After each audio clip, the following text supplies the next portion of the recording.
أعوذ بالله من الشيطان الرجيم بسم الله الرحمن الرحيم يا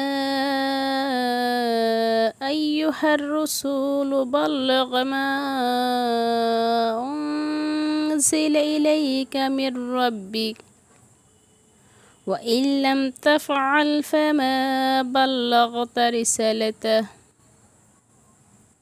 والله يعصمك من الناس إن الله لا يهدي القوم الكافرين।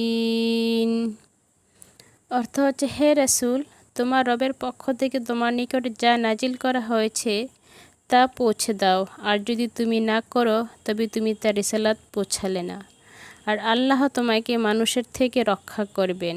নিশ্চয় আল্লাহ তাআলা কাফির সম্প্রদায়কে হেদায়েত করেন না। সূরা আল মায়েদা আয়াত ৬৭।